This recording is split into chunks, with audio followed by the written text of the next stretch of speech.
చూడండి, ఒక అరువు రక్షించేస్తుందండి. ఒక మహాత్ముడు రావడానికి అది కారకం అవుతుంది. కాబట్టి ఇప్పుడు జ్ఞాన సంబంధ రావడం రాజుని ఉద్ధరించేసింది. శంకరుడు రావాలా? తత్తుల్యమైన వాడు వచ్చేసాడు. ఆయన నమ్మకం ఆ పిల్లని పడుకోబెట్టాడు, అక్కడ వచ్చేసాడంతే. ఆయన ఈ పిల్లకి మూర్ఛ వ్యాధ అన్నాడు. శంకరుని ఉద్దేశించి ఓ దండకం చదివాడు అంతే. ఆ పిల్ల మూర్ఛలోంచి లేచింది, లేచి నమస్కరించింది. ఇంకా ఆ పిల్లకి జీవితంలో మూర్ఛ రాలేదు. అలా మహానుభావుడు ఆ రాజ్యమునకు వెళ్ళినప్పుడు అనుగ్రహించారు. తన శిష్యులతో కలిసి జ్ఞాన సంబంధ జీవితం వింటుంటే ఆశ్చర్యంగా ఉంటుందండి. తండ్రి గారు యోగ్యమైన వయస్సులో ఆయనకి ఉపనయనం చేశారు. ఉపనయనం చేసిన తరువాత ఎవరైనా ఎక్కడికి ఎడతారు? వేదం చదువుకోవడానికి గురువుగారి దగ్గరికి ఎడతారు. ఉపనయనం చెయ్యగానే వేదాలకన్నింటికీ అర్ధతాత్పర్యాలు, ఆ మంత్రాలు అన్నింటినీ జ్ఞాన సంబంధాలే చెప్పేశారు. అసలు ఉపనయనం చేయకముందే ఆయనకు వచ్చేసే అన్ని. అమ్మవారి క్షీరాన్ని తాగారు. కారణజన్ముడు మహానుభావుడు. ఎక్కడుంటారండి అలాంటి వాళ్ళు? చాలా అరుదుగా ఉంటారు అసలు అటువంటి స్వరూపాలు. అంతటి ప్రాజ్ఞుడైనటువంటి వారు చిన్న వయస్సులో ఉపనయనం అయిపోగానే ఆయనకి శిష్య పరంపర. ఆయన దగ్గర ఎన్ని నేర్చుకోవాలో కావ్యకంఠ గణపతి ముని తిరువణ్ణామలై వెళ్ళారు.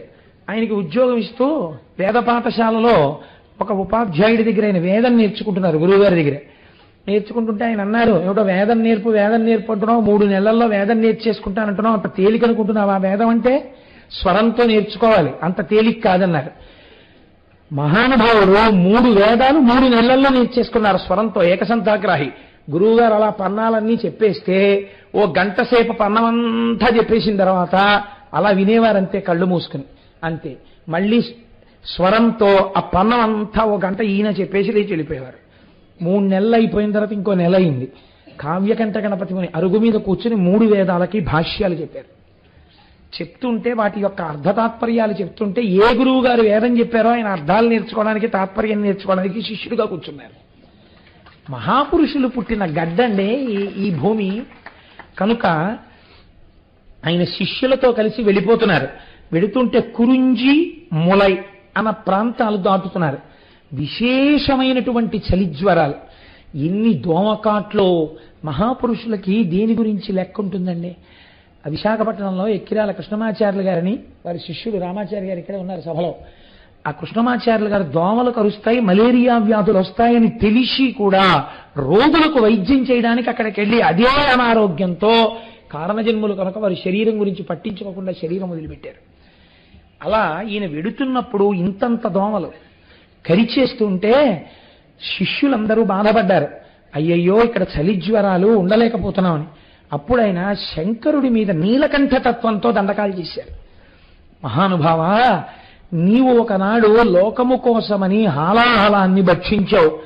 ఇవాళ ఈ చలి లేకుండా, ఈ దోమలు లేకుండా, ఈ శీతల జ్వరాలు రాకుండా మమ్మల్ని కాపాడలేవా అని దండకం చేస్తే వారు ఆ ప్రాంతాలు విడిచిపెట్టి వెళ్ళిపోయేంత వరకు దోమ కాని, అంటురోగాలు కాని, మలేరియా కాని ఆగిపోయి చలి తగ్గిపోయింది.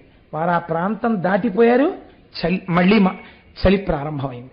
ఒక్కొక్క మహానుభావుడు అడుగు వేస్తే ప్రకృతి కూడా అలా మారిపోతుంది. అటువంటి వారు అన్నిటికన్నా ఆశ్చర్యం ఏమిటో తెలుసా అండి? వేదారణ్యము అనబడేటటువంటి చోట వేదారణ్య స్వామి అని చెప్పి భగవానుడి యొక్క దేవాలయం. నేను దీనిని గురించి 2-3 గ్రంథాల్లో 2-3 రకాలుగా చదవడం జరిగింది. అక్కడ వేదం స్వరం తప్పి చెప్తూ ఉండడం వల్ల ఏ ద్వారంలోంచి శివాలయంలోకి వెళ్లాలో ఆ శివాలయ ద్వారాలు మూతపడిపోయాయి. వేదం రోజు స్వరం తప్పుతుంటే భగవంతుడు అంగీకరించలేదు, తలుపులు మూసుకుపోయి. శివాలయంలోకి వెళ్లడం కోసమని పక్క నుంచి తలుపు ఏర్పాటు చేసుకుని లోపలికి వెళ్ళేవారు. ఆ తర్వాత ఎంతమంది వచ్చినా తలుపులు తెరుచుకోలేదు. వాగీశుడు అని పేరు. మహానుభావుడు నాయనార్లలో చాలా గొప్పవాడు. వైష్ణవ సాంప్రదాయంలో ఆళ్వార్లలో మనం ఆండాళ్ తల్లి యొక్క తండ్రి గారిని ఎలాగా పెద్దలుగా గౌరవించి పూజిస్తామో అలా అప్పర్ వయస్సులో కూడా చాలా పెద్దవారు. వాగీశుడు, తిరునావక్కరసు అని ఆయనకి పేర్లు. ఆ అప్పర్ జ్ఞాన సంబంధ చాలా చిన్నవారు. ఇద్దరూ కలిసి వెడుతుండేవారు. వారిద్దరూ కలిసి వేదారణ్య స్వామి దగ్గరికి వెళ్ళారు. వెడితే ఈ దేవాలయం యొక్క సింహద్వారం ఎందుకు మూసుకుపోయింది అని అడిగారు జ్ఞాన సంబంధాలు. ఒకానొక సమయంలో ఒకానొక కారణం వల్ల ఇలా తలుపులు మూసుకున్నాయి, ఆ తర్వాత ఇవి తెరవబడలేదు అన్నారు. అంటే ఆయన అక్కడే ఉన్నటువంటి వాగీశుడైన అప్పర్ని పిలిచి మీరు పరమేశ్వరుడి మీద ఒక పత్రికాన్ని పాడండి అన్నారు. అంటే ఆయన వెంటనే ఒక దండకం చేశారు. చేస్తే ఆ తలుపులు తెరుచుకున్నాయి. మళ్ళీ ఆ తలుపులు మూసుకోవాలి, ఎప్పుడు కావాలంటే అప్పుడు తెరుచుకోవాలి. అలా తెరుచుకునేటట్టుగా అనుగ్రహించమని జ్ఞాన సంబంధం మళ్ళీ కొన్ని దండకాలు చేశారు. ఇప్పటికీ వేదారణ్య స్వామి వారి యొక్క సింహద్వారం దగ్గర తలుపులు జ్ఞాన సంబంధం అప్పర్ వల్లే తెరుచుకోవడం మూసుకోవడం జరుగుతున్నాయి. అంతటి మహానుభావుడు. అయితే ఒక చిత్రం ఉందండోయ్. జ్ఞాన సంబంధరును అప్పరు కలిసి ఒకానొక దేవాలయాన్ని పునర్నిర్మాణం చేద్దామని అనుకున్నారు. అనుకుని రోజు వీళ్ళు సాయంకాలం అయ్యేటప్పటికీ కూలీలకి జీతం ఇవ్వడానికి ఎంత ద్రవ్యం కావాలో అంత ద్రవ్యాన్ని ఇచ్చేటటువంటి బంగారు కాసులు దొరకాలి అని సాయంకాలం అయ్యేటప్పటికీ శివుడి మీద దండకం చేసేవారు. రోజు 2 బంగారు కాసులు ఇద్దరికీ దొరికేవి.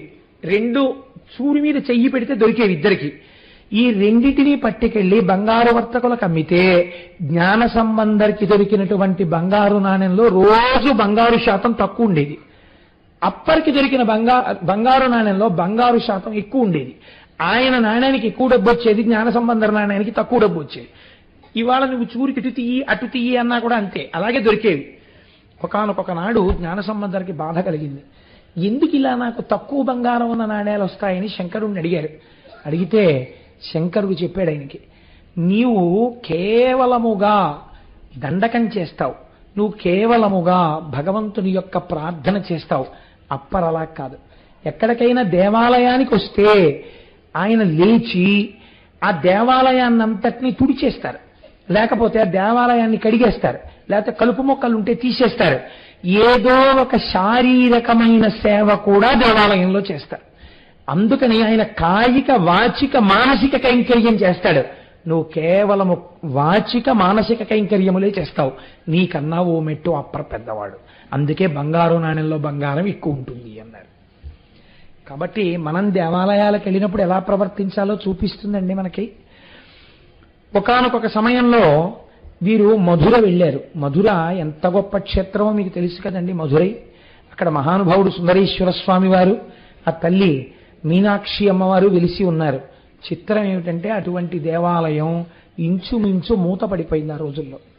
ఎందుకు మూతపడిపోయింది అంటే మహారాజు జైనుడైపోయాడు, ప్రజలందరూ జైనులైపోయారు.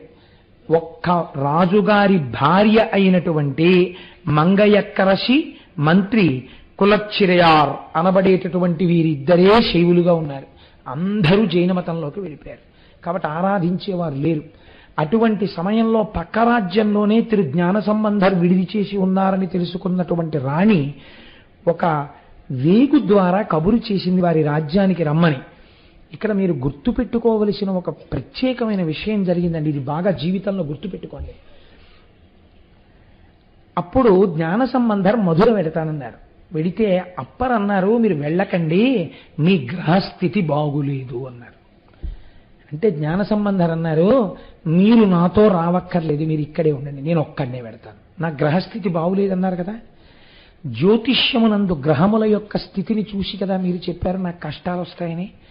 నేను ఒక్కడని, అసలు శైవము లేని చోటికి, ఇవాళ వేదము పోషింపబడని చోటికి, సనాతన ధర్మమునందు ఆదరణ లేని చోటికి, నాస్తికము విజృంభించి ఉన్న చోటికి, ఇలాంటి వాణ్ణి చూడగానే మట్టు పెట్టే చోటికి ఒక్కడనే వెడతాను. జాతకం ఏం చెప్తోంది? గ్రహాలు నాకు ప్రమాదం రాబోతోందని చెప్తున్నాయి, నాకు ఇబ్బందులు కలగబోతున్నాయని చెప్తున్నాయి. జాతకంలో ఉన్న గ్రహాలు కూడా పరమశివ భక్తుడైన వాణ్ణి గ్రహములు ఏమీ చేయలేవో, ఆ గ్రహములు కవచముగా కాళహస్తీశ్వరుడుకున్నాయి. ఆయన మాట ఇవి వినాలి తప్ప ఇవి ఇచ్చేసే ఫలితాలను ఇవి ఇచ్చేస్తే శంకరుడు చూస్తూ ఊరుకోడు. లోకమునకు నేను నిరూపించాలనుకుంటున్నాను. కాబట్టి పరమశివ భక్తుడి యొక్క జీవితాన్ని జ్యోతిష్య శాస్త్రము ద్వారా కేవలము జాతకము చూసి చెప్పలేరు, కుదరదని. అక్కడ విఫలురైపోతారంటే జ్యోతిష్యము భగవత్తత్వమునందు నిలబడలేదు. ఎవరి యందో పరమభక్తులైన వారి జాతకం చెప్తానంటే ఎంత పాండిత్యం ఉన్నా చెప్పలేరు. ఎందుకంటే గ్రహస్థితులు మారిపోతాయి. వారు గ్రహాన్ని కవచంగా కట్టుకున్న వాడి కింకరుడై ఉన్నాడు. ఇదేం చేస్తా, ఈ జ్యోతిష్యం ఏం చేస్తుంది అంటే, నేను జ్యోతిష్యాన్ని చిన్నబుచ్చట్లేదు. మహాభక్తుల విషయంలో జ్యోతిష్యం విఫలమైపోతుంది. నేను 5-6 సంవత్సరాల క్రితం ఒక కేసు చూశాను ఇలాంటిది, కానీ వేదిక మీద చెప్పకూడదు. కనుక ఈ స్థితిలో మహానుభావుడు బయలుదేరి ఒక్కడే వెళ్ళాడు మధుర. పెడితే రాణిగారు దేవాలయంలో ఎవ్వరికీ తెలియకుండా, రాజాజ్ఞని రాణియే అతిక్రమిస్తే ఎవ్వరికీ తెలియకుండా ముసుగు వేసుకుని వచ్చి నిలబడింది. మంత్రి గారు మాత్రం స్వాగతం చెప్పాడు. ఆయన శివార్చన చేసి వారు ఏర్పాటు చేసిన విడిదికి వెళ్ళి రాత్రి పడుకున్నారు శిష్యులతో. పడుకుంటే ఈయన రేపు లేచి ఏమైనా మాట్లాడతాడేమో, అసలు మాట్లాడకుండానే మట్టు పెట్టేద్దామని ఆయన విడిదిని కాల్చేశారు. అగ్నిహోత్రం అంటుకుపోయింది. శిష్యులందరూ హాహాకారాలు చేస్తున్నారు, బయటికి వెళ్లే మార్గం లేదు. లేకపోతే చుట్టూ అగ్నిహోత్రం అంటుకుంటే అప్పర్ మాటలు జ్ఞాపకానికి వచ్చే జ్ఞాన సంబంధరికి. ఆయన లేచి పక్క మీద కూర్చుని శంకరుణ్ణి స్తోత్రం చేశారు. ఈశ్వర, నువ్వు నవగ్రహ కవచం కట్టుకున్నావని నేను నమ్మాను. ఒక మహాభక్తుడైన వాడు రాజ్యంలోకి వచ్చినప్పుడు గౌరవ మర్యాదలు చూడడం రాజు యొక్క విధి. తాను రాకపోగా తన అనుమాయులు ఇంతటి తప్పు పని చేస్తుంటే రాజు ఊరుకున్నాడు. రాజుకి తెలిసి జరిగింది అది. కనుక ఈ వేడి అంతా ఏది ఉన్నదో ఈ వేడి రాజు శరీరమునందు ప్రవేశించుగాక అని సంకల్పం చేశారు. అగ్నిహోత్రం చల్లబడిపోయింది. రాజుకి జ్వరం వచ్చింది. థర్మామీటర్లు పేలిపోయాయి. సావడు బతకడు. వెర్రివేడి పుట్టేసింది శరీరంలో. కళ్ళు అగ్నిహోత్రాన్ని కురిసేస్తున్నాయి. ఎంత చిత్రం జరిగిందో తెలుసా అండి? సృష్టిలోనే ఆశ్చర్యం. ఒక ఉపాధి అంత వేడితో నిలబడదు. రాజు పడుకుని ఉండగా వైద్యులు ఆ గదిలోకి వెళ్దామని ప్రయత్నిస్తే వాళ్ళ ఒళ్ళు బొబ్బలెత్తి. అంటే ఎంత వేడి రాజు శరీరంలో ఉందో చూడండి. కాలిపోయిందా శరీరం? కాలిపోలేదు, బూది కాలేదు. ఆయన నమ్మిన మతస్థులు నెమలి ఈకలు విసినికర్రలు పట్టుకుని లోపలికెళ్ళి విసరబోయారు. దగ్ధమైపోయాయి విసినికర్రలు. అప్పుడు భార్య వేడుకుంది, ఒక్కసారి జ్ఞాన సంబంధరికి నమస్కారం చేయండి, తీసుకొస్తానని. ఆయన్ని తీసుకొచ్చారు. వారు శివుడిని స్తోత్రం చేస్తూ లోపలికి వెళ్ళి పక్కన కూర్చుని, మహానుభావ, అప్పుడు జ్ఞాన సంబంధరికి నమస్కరించారు. నమస్కరించి నా శరీరంలో వచ్చిన ఈ ఉష్ణాన్ని తగ్గించమని అడిగారు. అడిగితే రాజు అనుసరిస్తున్నటువంటి మతం వారు ఇప్పుడు ఈ కీర్తి జ్ఞాన సంబంధరికి వెళ్ళిపోతే, రాజు మళ్ళీ సనాతన ధర్మంలోకి వెళ్ళిపోతే ఇబ్బంది వస్తుందని, మహారాజా ఈయన్ని మీరు నమ్మవద్దు, ఈయనే అభిచారిక ప్రయోగంతో మీకు ఈ వేడి తెచ్చాడు. మీ శరీరాన్ని ఓ గీత గీస్తాం సగభాగం కింద. ఒక పక్క వేడి జ్ఞాన సంబంధాన్ని తగ్గించమనండి, ఒక పక్క వేడి మేము తగ్గిస్తాం, ఎవరు తగ్గించగలరో చూద్దాం అన్నారు. జ్ఞాన సంబంధరు తన వేపుకి ఎడమ భాగాన్ని ఇచ్చారు. జ్ఞాన సంబంధర్ చేతిలో విభూతి పట్టుకుని, ఈ విభూతియే ఈశ్వరా నీవు అని ఆ విభూతి మంత్రం మనం నిన్నటి రోజున మీకు పంచిపెట్టారే, శ్రీకరంచ పవిత్రంచ రోగశోక నివారకం అంటూ ఆ విభూతి పెట్టి ఒంటి మీద చల్లారు. ఒక పక్కంతా జ్ఞాన సంబంధర్ విభూతి చల్లిన వైపు చల్లబడిపోయింది. అవతల మతస్థులు ఉపచారం చేస్తున్న వైపు వెర్రివేడితో శరీరం కాలిపోతోంది. పూర్తి వేడి భరించచ్చు, ఒకవైపు చల్లన ఒకవైపు వేడి. అసలు తట్టుకోలేకపోయాడు రాజు. ఇప్పుడు జ్ఞాన సంబంధాన్ని వేడుకుంటే ఆయన రెండో వైపు కూడా విభూతి చల్లారు. రాజు శరీరం చల్లబడిపోయింది. అయినా వారు అంగీకరించలేదు. ఈయన చెప్పుతున్నటువంటి విషయాన్ని కాగితం మీద రాసి అగ్నిహోత్రంలో వెయ్యమనండి, మేము మా మత సిద్ధాంతాలను అగ్నిహోత్రంలో వేస్తాం, మా సిద్ధాంతములు కాలిపోతే మేము రాజ్యం వదిలేస్తాం, వాళ్ళ సిద్ధాంతం కాలిపోతే ఈయన వెళ్ళిపోవాలి వెనక్కి తిరిగి. అలాగే అని వచ్చి, పరమశివుడే లోకమునకంతటికీ కూడా సృష్టికర్త, స్థితికర్త, ప్రళయకర్త, పరబ్రహ్మము అని రాసి విభూతితో ఓంకారం పెట్టి అగ్నిహోత్రంలో వేశారు జ్ఞాన సంబంధాలు. అన్యమతస్థులు కూడా వారి కాగితాన్ని వారి సిద్ధాంతాలతో వేశారు. ఉత్తర క్షణం అది బూడిదైపోయింది. ఈ కాగితం మాత్రం అగ్నిహోత్రం మీద పచ్చటి ఆకు కాలకుండా ఎలా ఉండిపోతుందో ఆకు అగ్ని మీద అలాగే ఉండిపోయింది. అప్పుడు రాజు పరవశించి జ్ఞాన సంబంధరి యొక్క పాదముల మీద పడ్డాడు. ఇది కూడా మేము అంగీకరించాం, జల పరీక్ష జరగాలన్నారు. వైఘై నదిలో మేము వేస్తాం, ఆయన్ని వేయమనండి అన్నారు. వైఘై నదిలో వేసినటువంటి వారి పత్రములు కొట్టుకుపోయాయి. ఒక్క జ్ఞానసంబంధర్ వేసినటువంటి కాగితం మాత్రం తడి తగలకుండానే నిలబడి, ముట్టుకుంటే కాగితం పొడిగా ఉండి ప్రవాహ వేగానికి ఎదురు నిలబడి అలా ఉండిపోయి ఇది నిజము కనుక నువ్వు ఎవరి పాదమును చేరాలో అక్కడికి చేరు అన్నారు జ్ఞానసంబంధర్. ఈ కాగితం వైఘై నదిలో కొట్టుకుంటూ వెళ్ళి సుందరేశ్వరుల వారి పాదముల దగ్గర నిలబడింది. అప్పుడు రాజు వారి పాదముల మీద పడి మళ్ళీ సనాతన ధర్మంలోకి వచ్చాడు. వచ్చిన తరువాత మళ్ళీ మధురలో పరమశివుడికి ఆ అర్చనలు, అమ్మవారికి కైంకర్యాలు ప్రారంభమయ్యాయి. కనుక మహానుభావుడు ఎన్ని చేశారో. ఇంత జ్ఞాన సంబంధ జీవితంలో ఆశ్చర్యం ఏమిటో తెలుసా అండి? ఆయన అరుణాచలం వెడుతున్నారు. ఒకసారి వెడుతున్నప్పుడు మంచి అట్టహాసంగా శిష్యులందరూ స్తోత్రాలు చేస్తున్నారు, పల్లకీలో ఎక్కించుకున్నారు, ఛత్రం పట్టారు, వెళ్ళిపోతున్నారు. ఈ వెళ్ళిపోతున్నటువంటి సమయంలో ఒక పెద్ద దొంగల గుంపు వచ్చి అన్నీ ఎత్తుకుపోయింది. శిష్యులతో సహా జ్ఞాన సంబంధం ఒక్కరి నిలబడిపోయారు. శిష్యులందరూ అన్నవో రామచంద్ర అని ఏడుస్తున్నారు. అప్పుడు ఆయనకి జ్ఞాపకం వచ్చింది, అరుణాచల ప్రవేశం చేసేటటువంటి వాడు పటాటోపము ఉండరాదు, అగ్నిక్షేత్రము పరమపావనము కనుక భక్తితో ప్రవేశించాలి.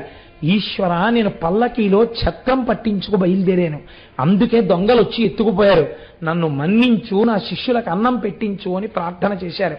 ఆ ప్రార్థన చేస్తే ఎక్కడ నుంచో నలుగురు వచ్చి, అయ్యా ఇక్కడే పెళ్లి జరుగుతోంది, రెండు భోజనం చేద్దరు కానీ తీసుకెళ్లి భోజనం పెట్టారు. భోజనం చేసి అలిసిపోయిన వీళ్ళు నిద్రపోయి లేచేసరికి అక్కడ పెళ్లివారు లేదు, ఆ డేరా లేదు, ఏమీ లేదు. ఇది ఈశ్వరానుగ్రహం అనుకుని అరుణాచలంలోకి వెళ్ళారు. కొంతమంది గబగబా పల్లకి ఛత్రం అన్నీ పట్టుకొచ్చి, అయ్యా దొంగలు ఎత్తుకుపోతుంటే మేము పట్టుకుని వాళ్ళని కొట్టి తీసుకున్నామండి, ఇవి మీవని తెలిసింది, తీసేసుకోండి అని ఇచ్చేశారు. ఇదంతా శివమాయ అని నాకు అరుణాచలం వెళ్ళేటప్పుడు ఎంత వినయంగా వెళ్లాలో నేర్పాడు శంకరుడని మహానుభావుడను. ఆయన వాటిని అప్పుడు అనుభవించారు. చాలా ఆశ్చర్యకరమైనటువంటి సంఘటన ఒకటి జరిగింది. మైలాపూర్ అనేటటువంటి ప్రాంతంలో శివనీశ్వరుడు అనబడేటటువంటి ఒక మహాభక్తుడు ఉండేవారు. ఆయన చాలా ఐశ్వర్యవంతుడు. తన కుమార్తెని తిరు జ్ఞాన సంబంధర్కిచ్చి వివాహం చేస్తాను అని ఆయన సంకల్పం చేశారు. ఆ అమ్మాయి పేరు పుంపావై. నిజంగానే ఆ అమ్మాయి ఒక పుష్పంలాగే ఉండేది, అంత అందగత్తె. ఈ పిల్లని జ్ఞాన సంబంధర్కి ఇచ్చేస్తానన్నాడు. ఉన్నది ఒక్కతే సంతానం అని అందరూ చూస్తున్నారు. జ్ఞాన సంబంధర్ ఆ ఊరికి దగ్గరలోకి వచ్చారు.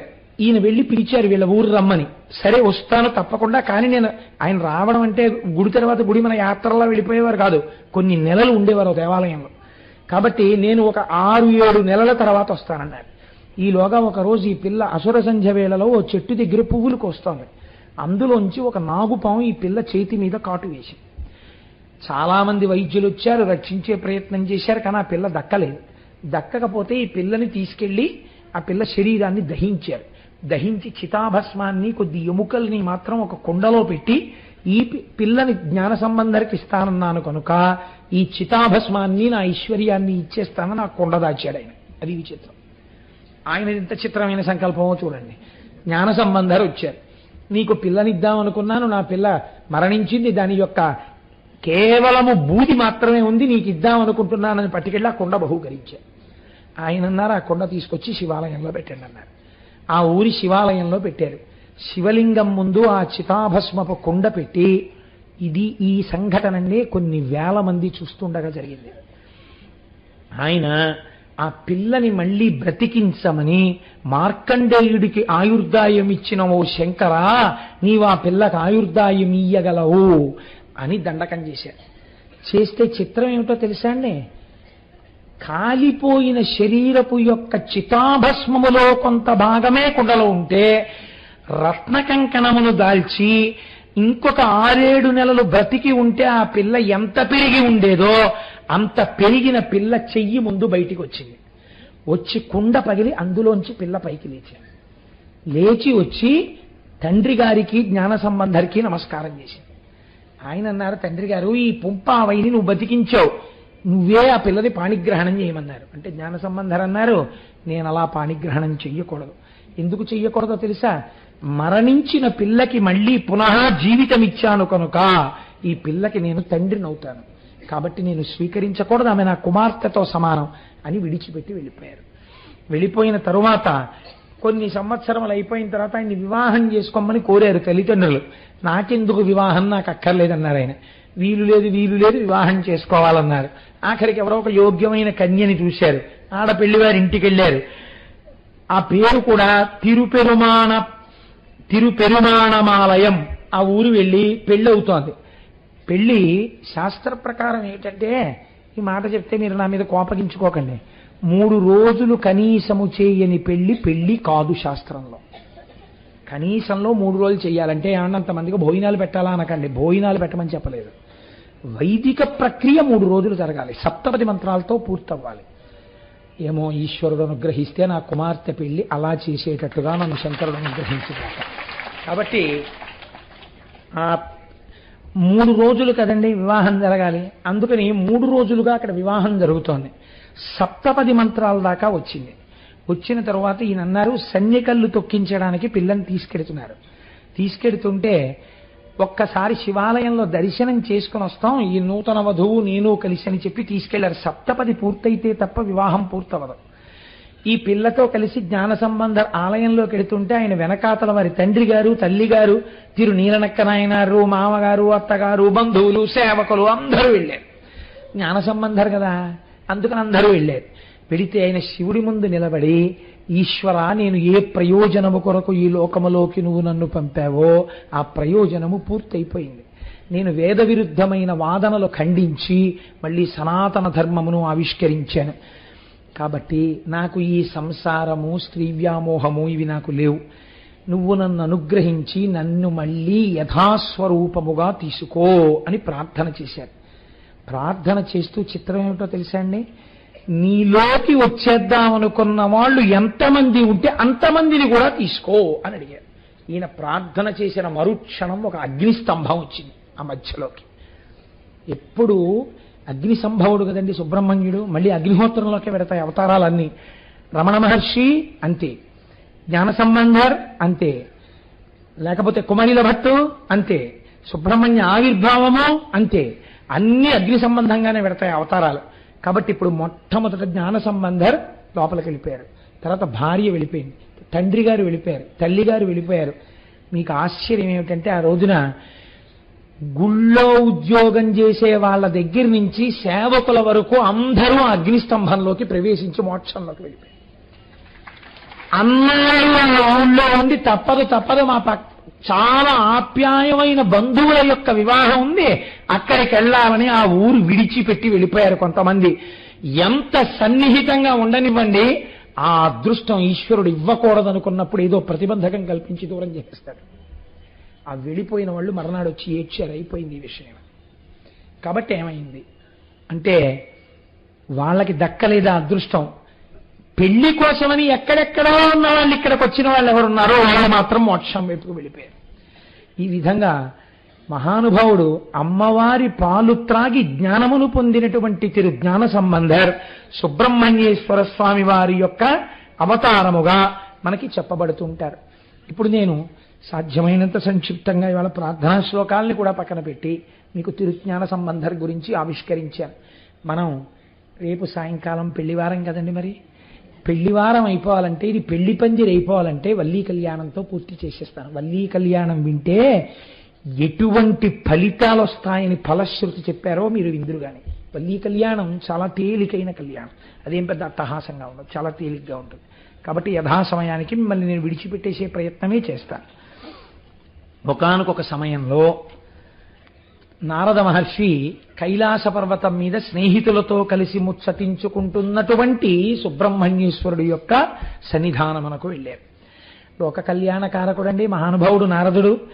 నారదుడొక్కనాడు శివనందుడిష్టులతో విహారకేలీరతుడై రహించునెడ లీలగ చేరి సమస్త లోక సంచారమునందుగాంచిన ప్రశస్త తారాద్భుత వస్తువృత్తముల్ కూరిమి చెప్పుచుండెకడు కోర్కెమయన్ వినుచుండె స్కందుడు. నారదుడు సుబ్రహ్మణ్యుడి పక్కన కూర్చుని ఈ లోకాలలో తాను ఏ ఏ విశేషాలు చూశాడో అన్నీ చెప్పడం మొదలెట్టాడు. చెప్పడం ఒక కళ అండి లోకంలో. మీరు రామాయణంలో విశ్వామిత్రుడి దగ్గర చూస్తారు ఈ కళ. చెప్పేటప్పుడు అవతల వారు అన్ని మరిచిపోయేలా చెప్పగలిగినటువంటి ప్రజ్ఞ ఈశ్వరానుగ్రహంగా రావాలి. అయినా ప్రతిబంధకాన్ని ఈశ్వరుడు కల్పించకపోయినా తానే సెల్ ఫోన్ రూపంలో జేబులో పెట్టుకున్న పాపిని ఎవడు ఉద్ధరించగలడు? ఎవడు ఉద్ధరించలేడు. కనుక చాలాసేపు చెప్పి జటులుడు అంతట చెప్పి వినుము శంభుతనయా, విన్నవింతు గంటినొక్క చోట కన్నుల పండువై మనము నలర చేయు మంచి తొడవు. నేను ఈ లోకంలో ఎన్నో క్షేత్రాలు చూశాను, ఎన్నో పుణ్యస్థలాలు చూశాను, ఎన్నింటినో చూసొచ్చాను. కానీ ఏం చెప్పమంటావు సుబ్రహ్మణ్యుడా? నీకు చెప్పవలసిన విషయం ఒకటి ఉందయ్యా అన్నారు. దేనికి వచ్చారు నారదుడు? వల్లీ కళ్యాణం చేయించడానికి వచ్చారు ఆయన. కాబట్టి ఇప్పుడు ఇవన్నీ చెప్పి ఇవన్నీ కాదు, కానీ అసలు నీతో చెప్పవలసిన విషయం ఒకటి ఉందయ్యా అనేటప్పటికీ ఆయన అలర్ట్ అయి వింటారు కదండి. మంచి ఉత్కంఠతో అమ్మో ఏం చెప్పబోతున్నాడో అని విన్నారు. ఒకానొక మహర్షి యొక్క తేజస్సు వలన అయోనిజయై ఒక పిల్ల ఒకతే ఒక అరణ్యమునందు పుట్టి ఉండగా ఒక బిల్లనాయకునికి దొరికింది. బిల్లనాయకుడు అంటే గిరిజనుడు, అరణ్య ప్రాంతములందు వేటాడి జీవించేటటువంటి వారు. అటువంటి వారికి ఆ పిల్ల దొరికింది. ఆ పిల్లని తీసుకొచ్చి ఆయన పెంచుకుంటున్నాడు. ఆ పిల్ల 12 సంవత్సరముల వయస్సు దాటిపోయింది. దాటిపోతే ఇప్పుడు ఆ పిల్లని వాళ్ళ వంశాచారమును బట్టి కోర చేను యొక్క రక్షణకి పంపించాలి. అందుకని ఆయన చేనుని రక్షించడానికి పంపించాడు. ఆ పిల్ల అక్కడ ఒక మంచె కట్టుకుని ఆ మంచె మీద కూర్చుని పాటలు పాడుతూ ఉంటుంది. పిట్టలు ఎగిరిపోవడం కోసమని చేతిలో ఉన్నటువంటి కర్ర తిప్పుతూ పాట పాడుతుంది. ఆ పిల్ల పేరు వల్లి. ఎంత అందంగా ఉంటుందో తెలుసా పిల్ల? కలికి పరిజనముల పాలి కల్పవల్లి, సకల జన మోహనాతను చాపవల్లి, ఏ సుకృత శక్తి ధరునకో హృదయవల్లి, తన్వి ఆహ్వాయమరయ సౌందర్యవల్లి. ఏం చెప్పమంటావు ఆ వల్లి గురించి? ఆమెని సేవించేటటువంటి వారందరికీ కల్పవల్లి, కల్పవృక్షం. ఆమె యొక్క అందం చేత సాక్షాత్తుగా ఎక్కుపెట్టబడినటువంటి ధనస్సు ఎదుటివారి మనస్సుని దోచుకుంటుంది.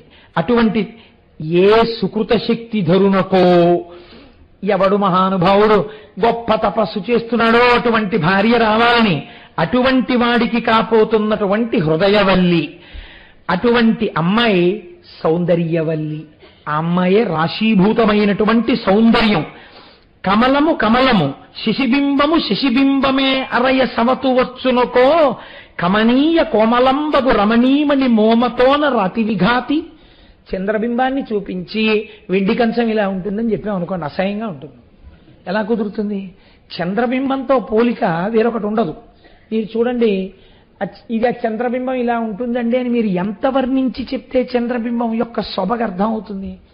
ఆ పౌర్ణమి నాటి చంద్రబింబం కింద కూర్చుని అలా మబ్బులు వెళ్ళిపోతుంటే మెరిసిపోతున్న చంద్రబింబం, దాని మధ్యలో తేలికగా ఉన్నటువంటి ఒక మత్స, అందులోంచి వచ్చేటటువంటి వెన్నెల, ఆ వెన్నెట్లో కూర్చుని మళ్ళీ అప్పుడు చేసినటువంటి అప్పులు చిట్టాలు, కట్టవలసిన వడ్డీలు, ఎవడో తిట్టిన తిట్లు, ఇలాంటివి గుర్తు తెచ్చుకోకుండా చక్కగా ఏ చిత్రనలీయం లాంటి కావ్యాన్నో ఏ రామాయణాన్నో తలుచుకుంటూ మీరు మేడ మీద పడక కుర్చీ వేసుకుని అన్ని లైట్లు ఆర్పేసి పక్కనే మేడ మీదకెక్కుతున్నటువంటి జాజి తీగ అరవిరిసినప్పుడు వచ్చిన జాజి పూల నుంచి వచ్చిన వాసన పీలుస్తూ ఆకాశంలో మబ్బులు అలా వెళ్ళిపోతుంటే మబ్బుల చాట్ నుంచి ప్రకాశిస్తున్న చంద్రబింబాన్ని చూస్తుంటే, చుక్కల్ని చూస్తుంటే ఎంతసేపు గడిపినా ఏమిటండి కిందకి రారు అంటే వస్తున్నానులే అని మీరు విడిచిపెట్టి వెళ్ళలేని చంద్రబింబాన్ని దేంతో ఉపమానం చెప్పగలరు? చెప్పలేరు. కనుకంటున్నారు కమలము కమలము శిశిబింబము శిశిబింబము. తామర పువ్వుకి అందం ఎవరు చెప్పగలరు? అసలు ఆ తామర విచ్చుకోవడంలో ఉందండి అందం. బంతి పువ్వుకి తామర పువ్వుకి చాలా తేడా ఉంటుంది విచ్చుకోవడంలో. ముందు ఉన్న రేకులు ఏవున్నాయో అవి బాగా విచ్చుకుని ఇలా కిందకి వంగిపోతాయి. తర్వాత విచ్చుకున్నవి ఏవున్నాయో అవి కొద్దిగా అలా వాళ్తాయి. ఆ తర్వాత ఉన్నవి ఏవున్నాయో అవి కొంచెం వంగుతాయి. ఆ తర్వాత ఏవున్నాయో గుండ్రంగా సైనికుల్లో నించుంటాయి. ఈ మధ్యలో దుద్దు ఉంటుంది పచ్చగా, దాని మీద చిన్ని చిన్ని చిన్ని చిన్ని కేసరములుంటాయి. లోపల నీటి బిందువులు ఆ రేకుల మీద నిలబడి ఉంటాయి, చిన్న బిందువులు మంచులో తడిసి. మీరు ఆ తామర తూడు కొయ్యగానే కింద నుంచి నీటి చుక్కలు పడుతుంటాయి. రెండు చేతుల్లోకి అరవిరిసిన తామర పువ్వుని ఇలా పట్టుకుంటే అందులోంచి పద్మ సుగంధ మారుతి అన్నట్టుగా ఆ చల్లటి వాయువు మీకు తగులుతుంటుంది. ఏ పువ్వుకి ఉండని విధంగా మీరు ఇలా ముఖం దగ్గరకు పెడితే చల్లగా ఉంటుంది తామర పువ్వులోంచి వచ్చేటటువంటి గాలి. ఆ దుద్దు, ఆ అందం, ఆ చుట్టూ ఉన్నటువంటి ఆ రేకులు, వాటిని చూస్తుంటే పద్మమో పద్మమే, దీని అందం దేనికి వస్తుంది అనిపిస్తుంది. అందుకే కదా ఎక్కడ పోల్చినా అమ్మవారిని ఈ పద్మంతో పోలుస్తారు అనిపిస్తుంది. నారదుడు అన్నాడు, ఏమయ్యా ఆ అమ్మాయి ఎలా ఉంటుందంటే నేనేం చెప్పను, చంద్రుడి గురించి చెప్పాలంటే చంద్రుణ్ణి చూడాలి, పద్మం గురించి తెలుసుకోవాలంటే పద్మాన్ని అలా పద్మ సౌందర్యాన్ని అనుభవించిన వాడై ఉండాలి. అంతేకాని తామర పువ్వుని ముట్టుకోవడంలో మనిషి యొక్క సంస్కారం తెలిసిపోతుందండి.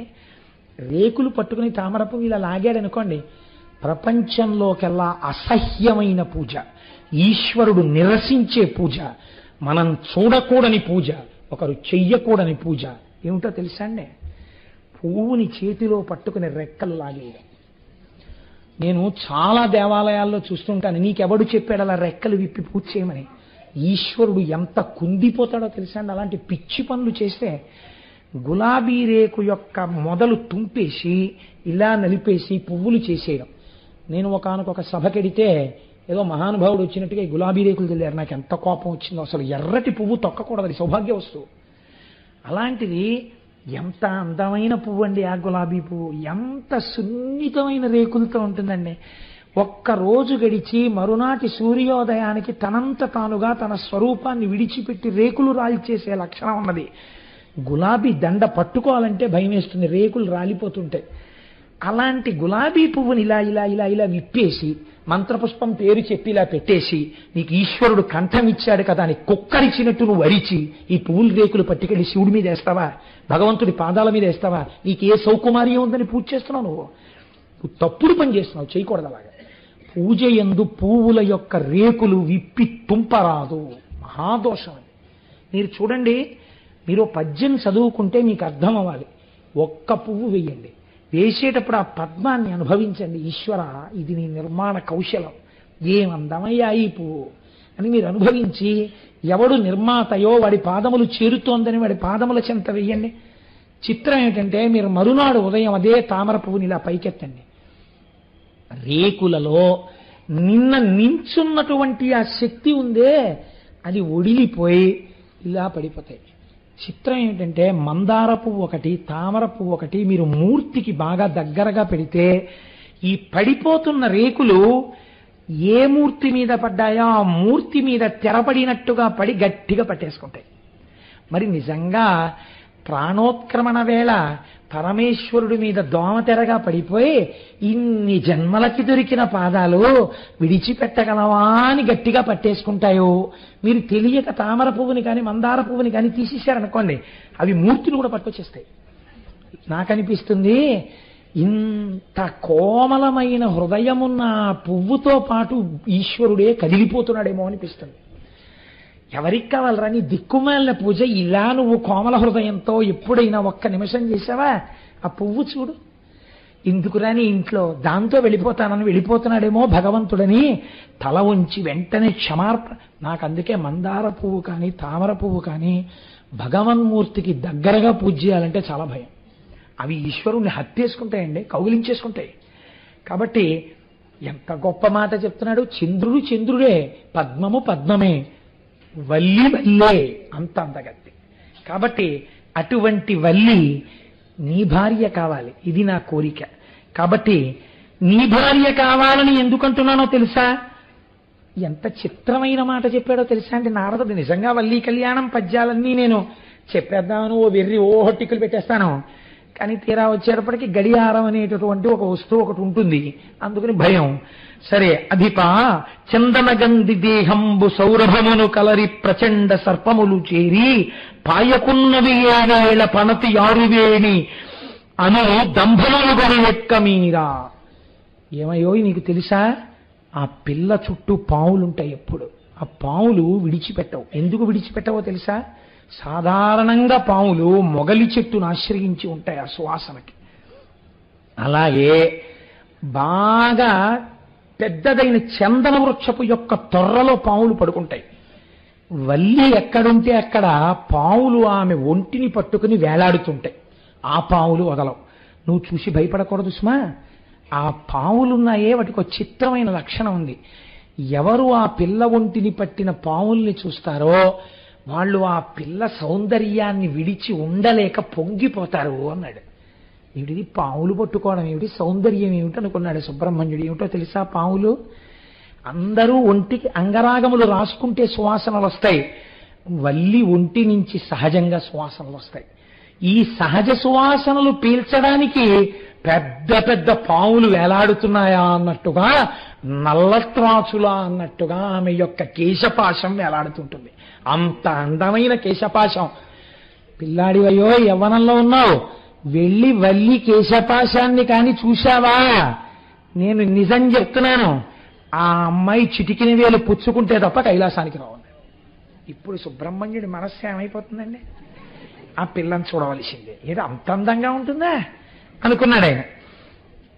ఎంత అది నిజంగా ఆ మనస్సు రంజిల్లేటట్టుగా అలా చెప్పడం, కళ్యాణకారకం కావడం యోగ్యులైన వారి మధ్య, అది కూడా చాలా గొప్ప విషయం అండి.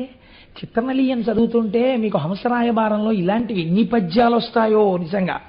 కాబట్టి తావి చైతన్యమలరకుందనపు బొమ్మ స్థైర్యమవయవముల కల్గు చెప్పల ఎప్పుడు కుందునొందక ఎలరారు ఇందురేఖ అరయ అఖిల జగన్మోహనాంగిరమణి. ఒక బంగారంతో బొమ్మ చేసి అక్కడ పెట్టారనుకోవా, చాలా గొప్ప అందగత్తిని. చూసిన వాడు ఏమంటాడు? అపరంజి బొమ్మ అంటాడు.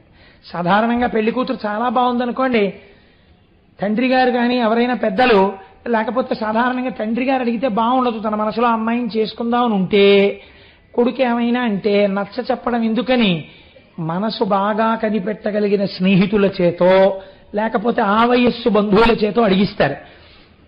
వాళ్ళు సాధారణంగా మాట్లాడతారు, ఏమి మొహం వంక పెట్టడానికి ఏముందా, పిల్ల బాగుందా అని నిన్ను అడగడానికి మాకే నోరు రావట్లేదు, బంగారం బొమ్మ కదురా అంటారు కదండి. అపరంజి బొమ్మ, బంగారం బొమ్మ అందంగా ఉండొచ్చు, సొబగేది ముట్టుకుంటే. అందుకని నారదుడు అంటున్నాడు, చైతన్యవంతమగు అపరంజి బొమ్మ, ఈ బొమ్మ చైతన్యంతో కూడిన బంగారు బొమ్మ, మా వల్లంటే ఏమనుకుంటున్నావయ్యా అని నారదుడు పొంగిపోతున్నాడు ఆ వల్లి గురించి. అటువంటి వల్లి ఆ వల్లి. కాబట్టి ఒక్కసారి వెళ్ళి చూడు, ఆ వల్లి అంటే ఏమిటో నీకు తెలుస్తుంది. కేవలం బాహ్య సౌందర్యం అనుకుంటున్నావా? అంతః సౌందర్యం అటువంటిది. పార్వతీదేవికి ఉన్నటువంటి సహజ సౌందర్యం ఏదో అటువంటిది ఆవిడికి అబ్బింది. అటువంటిది నీకు భార్య అవుతుంది. ఎందుకంటున్నానో తెలుసా? ఒకనాడు నేను ఏమీ తోచక మా నాన్నగారి దగ్గరికి వెళ్ళి కూర్చున్నాను.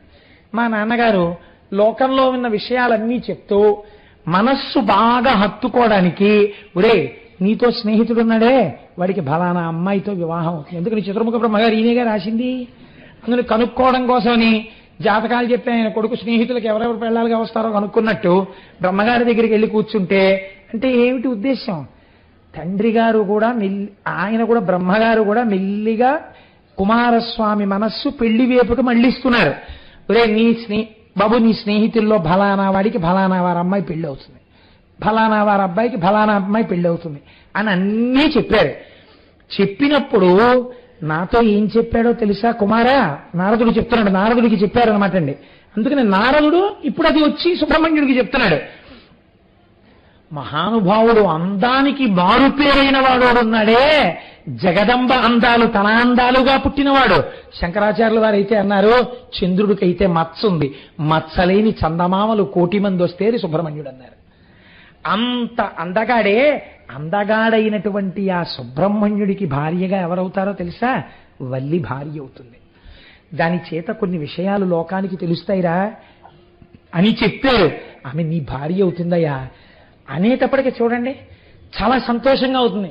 ఈయన మనస్సు వినగానే ఏదో చేసుకుందాం అనుకున్నాడు అనుకోండి, నీకు భార్య బహుశా ఇటు దక్షిణం వైపు నుంచి వస్తుందయా, ఓ పల్లెటూరు నుంచి వస్తుందయా, పిల్ల చాలా తెల్లగా ఉంటుందయా అని ఏవో కొన్ని లక్షణాలు చెప్తున్నారు అనుకోండి. అవన్నీ తన మనసులో అనుకుంటున్న పిల్లవే అనుకోండి. మనకు ఆ అమ్మాయితో పెళ్లి అయిపోతుంది అనుకున్న పెళ్లి కొడుకు ఎంత ఆనందపడిపోతాడో అలా సుబ్రహ్మణ్యుడు ఆనందపడిపోయాడు. చిత్రం ఏమిటో తెలుసా అండి? ఆయన్ని ఆ భిల్లపురానికి వెళ్ళిపోయాడు. వెళ్ళిపోయి ఆ వల్లీదేవి యొక్క సౌందర్యాన్ని చూడడం కోసమని ఆవిడ ఎలాగో మంచి దగ్గరికి పొలం కాపాడడానికి వస్తుంది కదా అని అక్కడ నించున్నాడు. ఆయన వెళ్లి నించునే సమయానికి ముందే నారదుడు వల్లీదేవి ఉన్నటువంటి ప్రాంతానికి వెళ్ళాడు. నారదుడు వచ్చాడని తెలియగానే మహానుభావుడు ఆటవికుడైన ఆ రాజు ఎదురొచ్చాడు. తేలియను జారపప్పును తీయని పలు ఫలములను పువ్వులను తెచ్చి భక్తితోడనిచ్చి సేవించి నిలచిన ఎరుకరేణిగాంచి హర్షించి అనియే అక్కరని మౌని. మంచి మంచి పువ్వులు, కాస్త తేనె, పళ్ళు, ఎవరి దగ్గర ఏ సంపత్తి ఉంటుందో అటువంటిదే కదండి పెడతారు. ఇవన్నీ తీసుకొచ్చి పెట్టారు. నారదుడు వాటన్నింటినీ చూసి సంతోషించి ఒక మాట చెప్పాడు. నీకు ఒక చాలా శుభవార్త చెప్తాను. ఊరకరారు మహాత్ములు అటువంటి వారు వచ్చారంటే మంగళమే కదండి మరి. అందుకని శమమ నీకు నీ సతికి చల్వగు నీ సుతయైన వల్లికా తామరసోద్భవుండు విను ధన్యుని చేయుతలంపుతోడ ఈ శ్రీమతి నీకు పుత్రికను చేసే ప్రియంబుగ వ్యధనాథ మిమ్మీని భవంబురాసి ధరింపగ చేయును నమ్మునానుడి. నీకు నీ భార్యకి గొప్ప సత్కారం జరగబోతోంది. మిమ్మల్ని ఇద్దరినీ ఈ జన్మతో ఇంకా ఉద్ధరించాలనే పరమేశ్వరుడు ఈ పిల్లని నీకు కూతురుగా పంపాడయ్యా. ఈ వల్లి ఎవరనుకుంటున్నావు? ఈ వల్లీదేవిని పెళ్లి చేసుకోబోయేటటువంటి వాడు లోకంలో యవ్వనంలో ఉన్న ప్రతి స్త్రీ ఎవరిని భర్తగా పొందాలని ఇవాళ కోరుకుంటోందో, ఎవడు జగదంబ యొక్క అందాలు పోసుకున్నవాడో, ఎవడు పరమ సౌందర్య రాశి అయిన శంకరుడి యొక్క తేజమును పొందినవాడో, ఎవడు గొప్ప వీరుడో, ఎవడు మహాజ్ఞానియో, ఎవడు దేవసేనాధిపతియో అటువంటి వాడు నీకు అల్లుడు కాబోతున్నాడు. నీ అదృష్టమే అదృష్టం అంటే ఆయన అన్నాడు. ఎవరికి తోచిన సంస్కారంతో వాళ్ళు మాట్లాడతారు కదండి. ఈ మంచి మాట విని దేవరా నా సుతకు మగండేడిట్టిండగునకో ఇరిగింపుము పిండేవేళయగునో మీ నుడి ఆ వేదము పగిది సత్యమందరు గరువల్. అయ్యా మీరు చెప్పిన మాట నాకు చాలా సంతోషంగా ఉంది. ఈ పిల్లకి ఎప్పుడు పెళ్ళవుతుందో, ఈ పెళ్లి వారందరూ ఎప్పుడు మా ఇంటికి వస్తారో ఏమిటో ఒక్కసారి నాకు చెప్దురు అన్నారు. అంటే నారదుడు పరమ సంతోషంగా అన్నాడు. శివునకు కట్టురాసుతకు చెల్వకు నందనుడాదితేయ సైన్య విభుండు తారకాసురుని హంత ప్రలంబ విఘాతి బాణ దైత్య వధకరుండు క్రౌంచగిరి దారుణడాఢ్యుడు కార్తికేయుడి అవలిని రాణిగా నొనగలండు ధ్రువంబు వనేచరగ్రణి. ఓరి వెర్రివాడా నువ్వే ప్రయత్నాలు చెయ్యక్కర్లేదురా, వచ్చేస్తున్నాడు. క్రౌంచ పర్వతాన్ని భేదించినవాడు, తారకాసుర సంహారం చేసినవాడు, శూరపద్ముణ్ణి సంహరించినవాడు, శక్తి ఆయుధాన్ని పట్టుకున్నవాడు, కార్తికేయుడిని పేరున్నవాడు, పార్వతీ పరమేశ్వరుల యొక్క పుత్రుడైన వాడు తనంత తానుగా వచ్చి వలచి తీసుకెళ్తాడు నీకన్నీ. నువ్వేం బెంగ పెట్టుకోగల కూర్చో చాలు. చాలా పొంగిపోయాడు. నీ మాటకి వేదానికి తేడా ఏముందయ్యా, అది ఎంత సత్యమో ఇదెంత సత్యం, కాబట్టి జరిగి తీరుతుందన్నాడు. నారదుడు వెళ్ళిపోయాడు. కుమారస్వామి వారు ఆ పొలంలోకి ప్రవేశించి చూశారట వల్లీదేవి వంక. చూసి ఆయన అన్నాడు, స్తుతి అనుకొంటి నారదుడు చోద్యముగా వచించినట్టి ఈ అతులిత మోహనంగి విధమాతడు చెప్పినదింత చాలదు. ఈ సతి రుచిరాంగ కంబులను సాటి ఒకండిల లేదు నిక్కమాక్షితి పరమేష్టి సృష్టికిది చేయు అపూర్వ గర్వ సంపదన్. నారదుడు ఆ రోజు నాతో చెప్తుంటే ఏదో పెంచి చెప్పేస్తున్నాడు. అంటే అంత అందంగా ఉంటుందా అనుకున్నాను. నాకిప్పుడు ఈ పిల్లని చూసిన తరువాత ఒక మాట అనిపిస్తోంది. అసలు అందం గురించి చెప్పడం నారదుడికి చేత కాదు, అంత అందగత్తే. కనుక బహుశః చతుర్ముఖ బ్రహ్మగారు తన యొక్క సృష్టి శక్తిలో సౌందర్యాన్నంతటినీ ఒక చోట రాశీభూతం చేసి ప్రాణప్రతిష్ఠ చేస్తే ఈ వల్లి అయి ఉంటుంది. ఈ పిల్లతో ఎలా మాట్లాడాలి? ఒక్కసారి మాట్లాడాలనుకున్నాడు. ఇంచుక దవ్వులను నిలిచి ఇట్లు మదింతలబోసి అంతనేమించు పసిండి బొమ్మయగు మీన విలోచన చెంతకేగి మోహించి ఇటుల్వచించే రమణీ నిన్ను కోరి భవత్సురంబిటుల కొంచక ఎగుదించితిని కోమలి ప్రేముడి చూపు నాపై.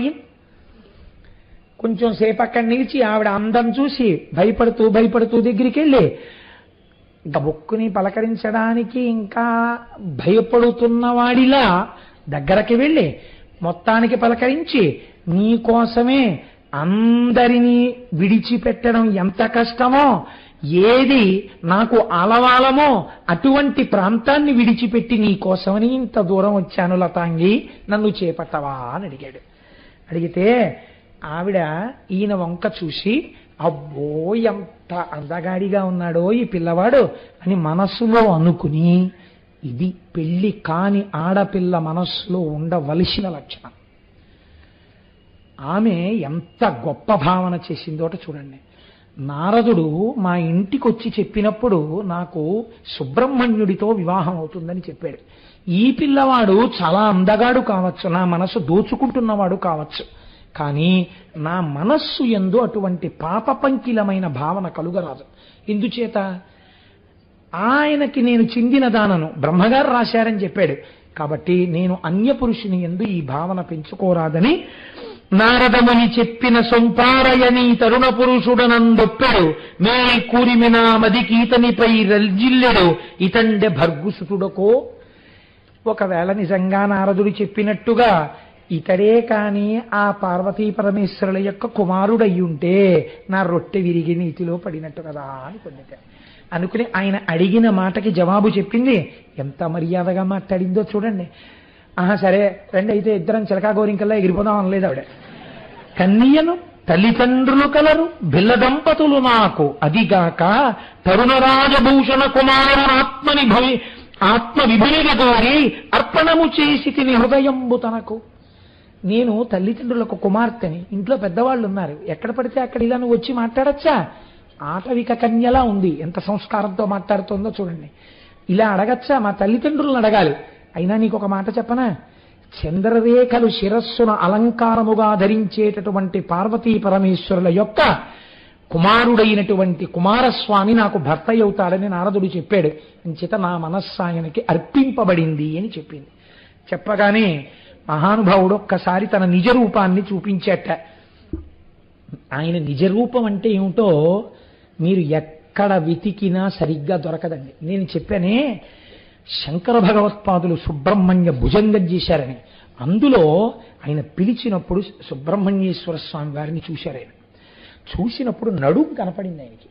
నడుం ఒక్కదాన్ని వర్ణించారండి. ఎంత గొప్ప వర్ణనం! సుబ్రహ్మణ్య భుజంగం గురించి మీరు బెంగపెట్టుకోకండి, అది ముద్రణ అయిపోతోంది. మీ అందరికీ తొందరలో తప్పులు లేకుండా సుబ్రహ్మణ్య భుజంగ స్తోత్రాన్ని ఇచ్చి ఒకనాడు మీ అందరితో నా సుబ్రహ్మణ్య భుజంగం చదివిస్తాను. ఈ ఉపన్యాసాలు అయిపోయే లోపల మీరు రోజు చదువుకోవచ్చు. అందులో శంకరులు అంటారు, లసత్సర్ణ గేహే నృణాంకామ దోహే సుమస్తోమ సంచన్న మాణిక్యమణించే సముద్యత్ సహస్రార్కతుల్య ప్రకాశం సదా భావయే కార్తికేయం సురేశం సువర్ణాంబ దివ్యాంబరైర్భాసమానాం వనత్కింకిణీమేకలాశోభమానాం లసద్దేవ పట్టేన విద్యోతమానాం కటిం భావయే స్కందతే దీప్యమానాం. ఆయనకి కనపడినప్పుడు పట్టుపుట్టం కట్టుకుని దాని మీద మళ్ళీ ఒక వస్త్రం కట్టుకుని ఆ వస్త్రం మీద బంగారు వడ్డాణం పెట్టుకుని బాలసుబ్రహ్మణ్యుడు కనపడ్డాడు. ఆయన పట్టుబట్టలోంచి ఆ పెట్టుకున్న వడ్డాణంలోంచి వస్తున్నటువంటి కాంతులు శంకరాచార్యుల వారు అనుభవించి మూర్తి దర్శనం కాదండి, ఆ బట్టల యొక్క కాంతిని అనుభవించారు. ఆయన ఒక గదిలో కూర్చునుంటే మణిపర్యంకం మీద చుట్టూ పెట్టిన పువ్వులలోంచి వస్తున్నటువంటి వాసన శంకరాచార్యుల వారు ఆఘ్రానించారు. అది శంకరుల యొక్క భావనా బలిని అనుభవించి స్తోత్రం చేశారు ఆయన. అటువంటి సుబ్రహ్మణ్యుడు కట్టెదుట ఆ పిల్ల ముందు సాక్షాత్కరించాడు. నువ్వు మనస్సులో ఎవరిని కోరుకున్నావో ఆ సుబ్రహ్మణ్యుడను నేనే అని ఎదురుగుండా నిలబడేసరికి ఆ తల్లి పొంగిపోయింది. ఒక్క మాట ఇలా మాట్లాడబోయిందిట. ఆశ్చర్యం ఏమిటంటే తండ్రి గారు వచ్చారు. రా పిల్ల, నేను ఇంటికి తీసుకెళ్ళాలి, చాలాసేపు ఉండిపోయావు, అన్నం తిందువు కాని ఇంటికి తీసుకెళ్ళిపోయారు. ఇంటికి తీసుకెళ్ళిపోయారు, భోజనం చేసి చీకటి పడిపోయింది. ఆ పిల్ల మనస్సులో కుంది ఏడుస్తోంది. అయ్యో ఎక్కడి మహానుభావుడు! అన్ని లోకాలలో ఉన్నటువంటి కన్యలు ఆయన్ని పొందుదాం అనుకుంటున్నారు. ఆయన నన్ను పొందడానికి తానే వచ్చాడు, పంట పొలానికి వచ్చాడు, నన్ను ఆయన స్తోత్రం చేశాడు. నిన్ను నేను పొందుతాను అని అడిగాడు. ఒక్క మాట నోరు తెరిచి చెప్పలేడు. కనీసం కాబోయే భర్త అని తెలిసి నేను పాదాలకు నమస్కారం చెయ్యలేదు. బ్రహ్మగారు నిర్ణయించిన వాడిని తెలిసి కూడా నేను పలకలేదు. నా వల్ల ఎంత అపచారం జరిగింది. ఉంటాడో వెళ్ళిపోతాడో. ఏమి పద్యరచన చేశారండి అవన్నీ. కాబట్టి అని కుందుతూ ఏడుస్తోందిట. చెలికెత్తె వచ్చి చూసింది. ఎందుకమ్మా బెంగపెట్టుకుంటావు? బెంగపెట్టుకోక ఒక ఉత్తరం రాసి ఒక ఆకు మీద నీ భావాలు రాయి. ఈ కారణం చేత నేను మీకు నమస్కరించలేకపోయానని రాయి. పట్టికెళ్ళి ఆయనకి ఇస్తాను.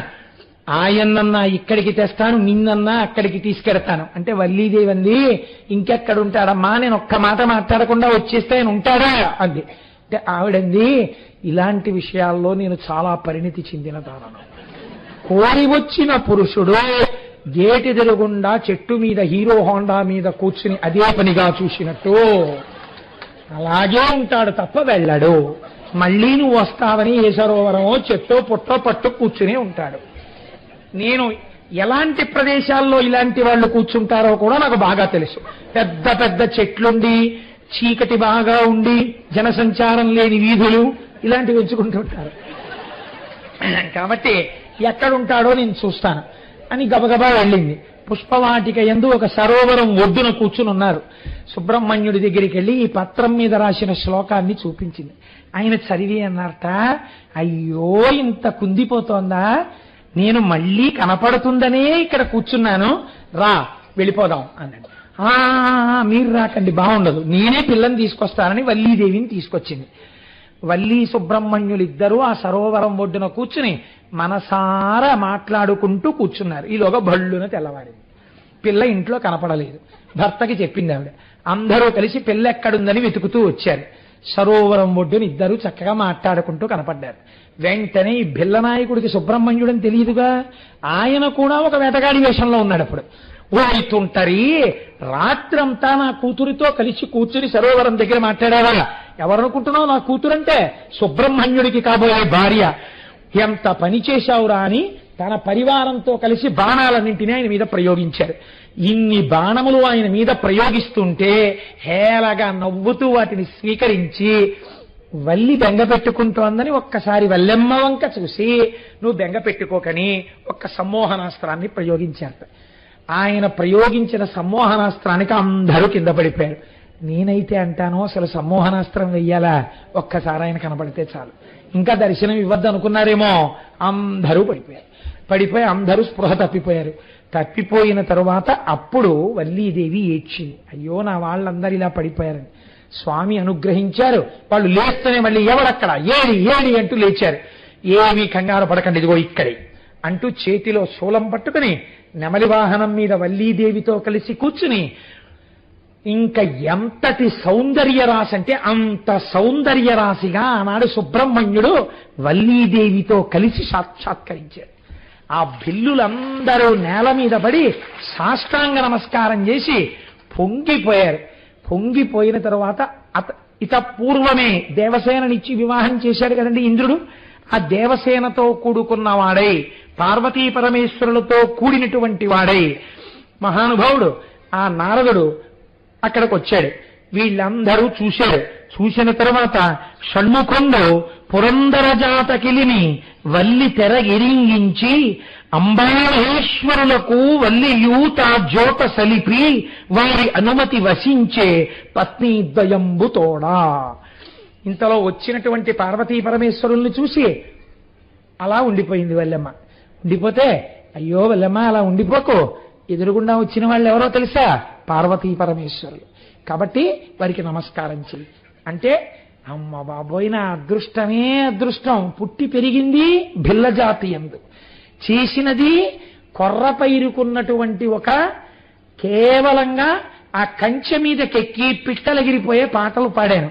ఒక్కనాడు నీ చేసిన స్తోత్రం లేదు, ఒక్కనాడు నీ చేసిన పూజ లేదు.